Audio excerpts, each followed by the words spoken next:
took the lives of nearly 3,000 people, depriving thousands more of partners, parents, siblings, and close friends. For those who lost loved ones in those terrorist attacks nearly 10 years ago, the news of Osama bin Laden's death brought mixed emotions.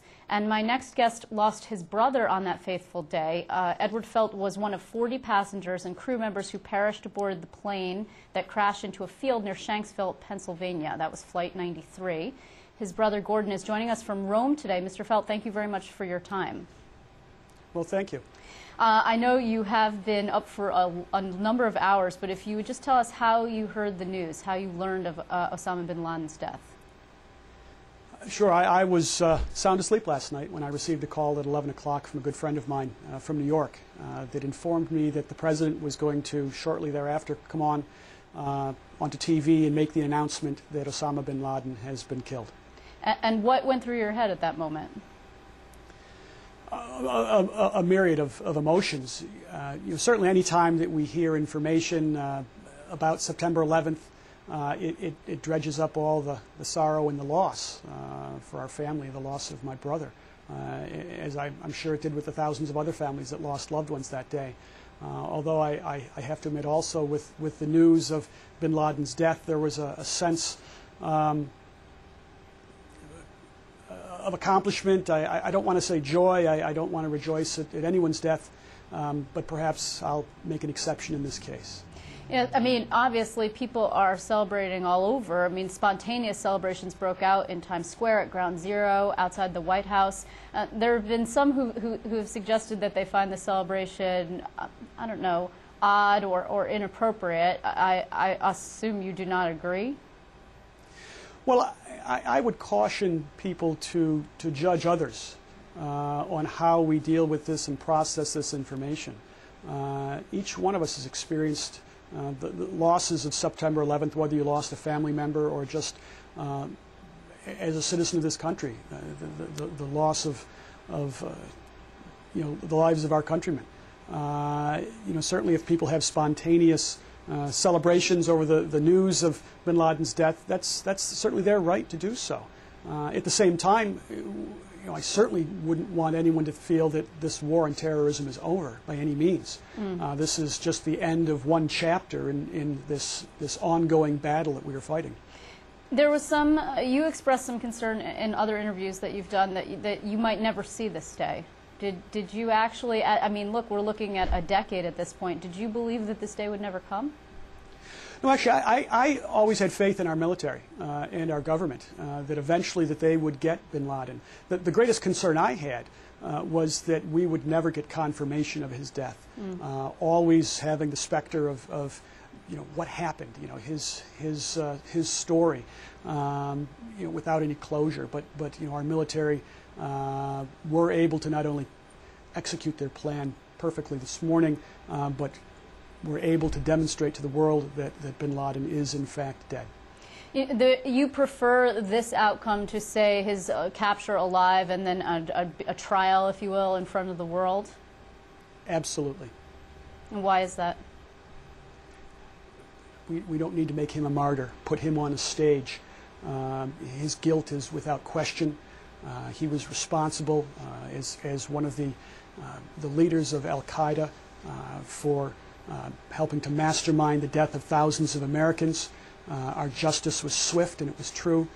He's dead, and for that I'm grateful, and I'm thankful to our military and to the resolve of our government to seek out the perpetrators of the attacks on September 11th and bring those that were responsible to justice quickly.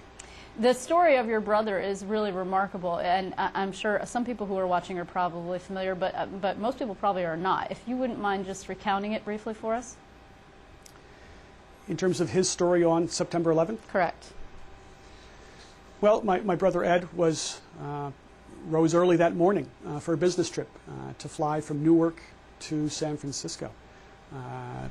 He woke up and followed his normal routine in the morning, as we all did that morning, getting ready for work, reading the newspaper, the Wall Street Journal, with his eldest daughter, getting in the car and heading off to Newark, boarding the plane.